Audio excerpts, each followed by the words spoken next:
Today we're going to be looking at a scenario where Austria-Hungary reforms in the modern day.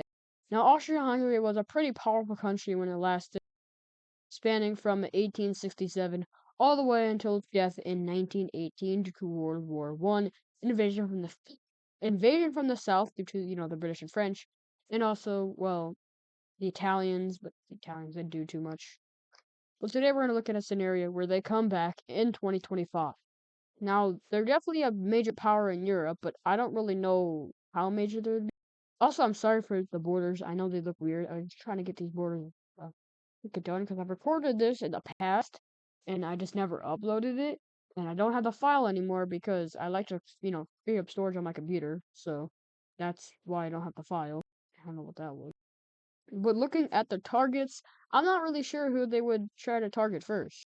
I mean, a lot of countries around them are pretty powerful, such as Italy, Germany, Poland, and Ukraine.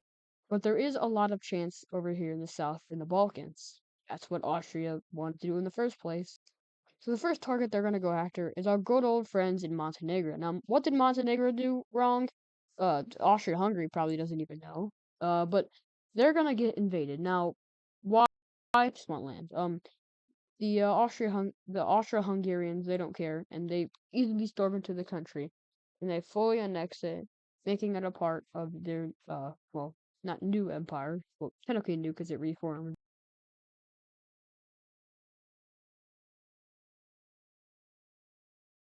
Nope, not there we go. Yeah, this is definitely what I wanted. Oh my god. But now they don't really know what to do. They could go after Serbia, and that's probably not a good idea, but they're gonna go after it anyway. They're gonna do it because, I mean, Russia's not there to protect them now. Plus, Russia doesn't even border Austria-Hungary nowadays, so it's not like they're gonna protect them. So Austria-Hungary moves in from the newly annexed lands in Montenegro. Now, the Serbians didn't really expect this. They thought they would move all the troops up here, but clearly they didn't. And well, they started invading from up here. So they moved their troops here, but once they know that, another big division from probably the Czechoslovakia area comes down and slams packs through this whole area near Belgrade, and they eventually full on take the city. And Serbia is just not doing good, as they're now getting invaded from this region. And well, they full on basically just surrender to the Austrians. Not surrender because I don't think they would, but they capitulate. Let's take a look at this peace. And this is the peace treaty. So Bulgaria takes a large amount of land here. Now, why did Bulgaria take land? Well, the Austrians want to make an ally out of Bulgaria because if you remember, in World War One, Austria-Hungary and Bulgaria were allies. Now, did they really want to be allies? Were the best allies in the world? No, they were not. They did probably have. Well, I'm not sure. Well, I don't know why I said probably, but they definitely had uh interfering uh you know ambitions for the whole Balkan region. So Germany kind of had to step up and do some stuff. That's what they had always had to do in both world wars. I'm not saying that they're right in any of those, but hey, at least the Austrians have a new ally and also a new ally to invade another person, which this time is going to go ahead and be the Romanians. Now they're just on a roll here in the Balkans, and they're probably going to get a coalition formed against them eventually. But they don't care as well. The Austrians move in from the south, and the Bulgarians do the same. But the Bulgarians also focus on the Dobruja region. Oh my god. They focus on the Dobruja region and take all of this, southern area of northern Dobruja. And then another force from the northern area, the mountain force, is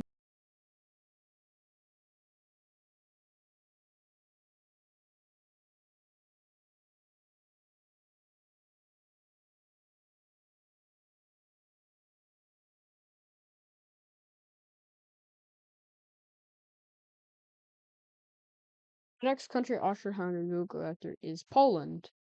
And not only are they declaring war on Poland with Bulgaria, they're recruiting a new friend, and of course, it's the one and only Germany. Yeah, they're back. Also, by the way, if you couldn't tell, NATO is dissolved because if it wasn't, then this would be horrible. But this is like not good for all of these countries. Like they're just losing a lot of land quickly. And well, the Germans start their invasion of Poland for another time. The Austrians will try over here in the south, where they have their recently annexed territory. Well, technically recently. I don't really know how they would get this territory. Because, assuming that it just popped out of nowhere, I don't really know what everybody's consensus on this would be. Probably just to get rid of it, but, you know, it's just, we're just going to say no for this, because why not? The Polish are a strong country, and they're stronger than Germany, but with two giants crashing down on them, it's just not going to go well. They do push back against the Austrians, because the Austrians are not as good as the Germans, because they were never as good as the Germans, and they never will be. Well, I don't know about that one, but they're not now. Sorry, Austria. And Comoros, because I like Comoros too. But in the end, it really doesn't even matter, as the Polish cannot stand up to these two combined, and in the end, like I said, doesn't even matter. And they get fully occupied. Let's go ahead and take a look at this peace treaty. So on this peace treaty, the Germans will take all of that land, very familiar, and while the Austrians are going to go ahead and make a puppet state out of the rest of Poland, because they don't really feel like taking Poland. But from now, they're going to stay dormant for a few more years until something major happens.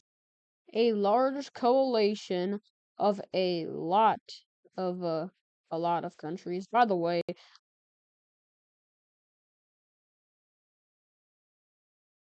so horrible.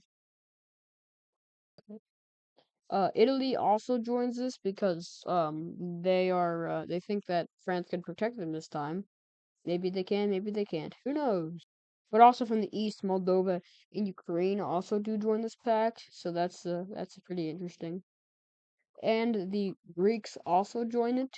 And well, if we want to include them, we might as well just include all these guys. I mean, listen, I know Greece and Kosovo and Macedonia and Kosovo probably wait, no, Macedonia and Greece wouldn't be on the same team, but you might as well.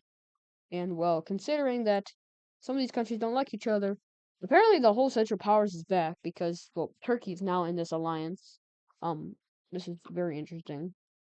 It's like the World War all over again. Who knows what would be the answer, but I think I already know considering the title of the video.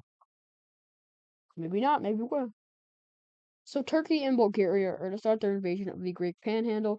This is going to be an area which they do pretty well in. The Balkans are kind of going to be the losing ground for the blue team. They're not going to be able to hold this because of the sheer amount of countries and manpower being unleashed onto well these four countries, and also the division between them. It's probably not going to make their armies collide together, and with that means well just instability within your whole army for this whole.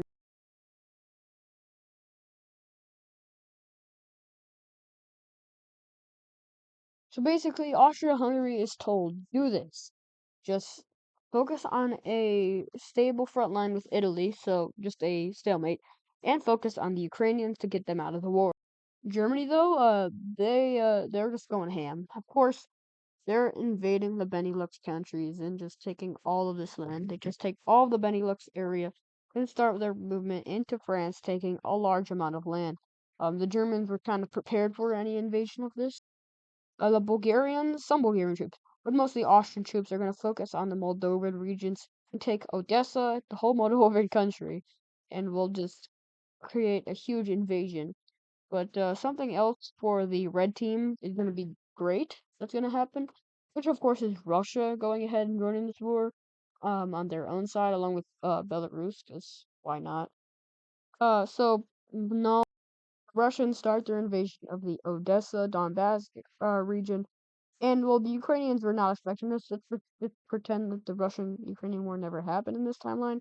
And Ukraine is getting folded quickly as well. Once again, they just weren't expecting this. So the red team is going to take all of this land right here, and then the green team will take the rest.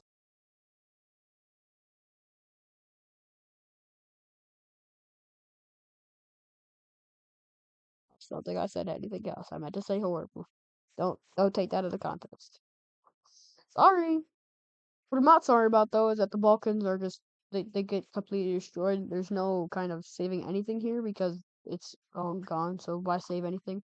And well, so now all the eastern countries such as Bulgaria, Austria, and Turkey will now focus on Italy and France, which in my opinion, the German Empire, Austria-Hungary, Bulgaria, and Turkey will be able to defeat Italy pretty easily. but do have troubles with France. A surprise landing will be made right here in this region in Italy, and well, this quickly captures this part of Naples. And well, as soon as this happens, Italy switches sides. No, I'm just kidding, but they do lose a lot of land, here, right here in this area next to the boot, and we'll keep losing land up north, almost taking Rome, like on the doorsteps of Rome. Seeking this, they move their troops out of Austria, but bad decision because Austria is now just rolling across this area. They take Venice, and this time Italy is not going to switch sides. They're just going to full on surrender. So yeah, bye bye, and also Corsica. Oh my God, why didn't you guys know that I hate paint.net? Because I really do. Because it's stupid. But anyways, Corsica is also taken in this part of Italy. And well, now it's just basically everybody gets France. And of course, France being France, France surrenders. Um, that was a pretty quick war. So let's take a look at this peace treaty. It's gonna be interesting. So this is what the peace treaty looks like. So wait, what? The Bulgarians take Macedonia, Kosovo, and pretty much all of Greece's panhandle, while Turkey slash the Ottomans take Greece, the rest of Greece, and Albania. Austria-Hungary takes a good portion out of Italy, separating them in two, while also taking Moldova and half of Ukraine. The Germans take a large portion out of the Benelux nations in France, and that is going to do it for today's video. Also, Russia took the rest of Ukraine and Belarus, but that is going to do it for today's video. Pretty different from normal, but I kind of want to diversify my content a little bit. I don't know what I'm gonna do for my gaming channel. I really don't know, to be honest. But anyways, thank you guys for watching. See you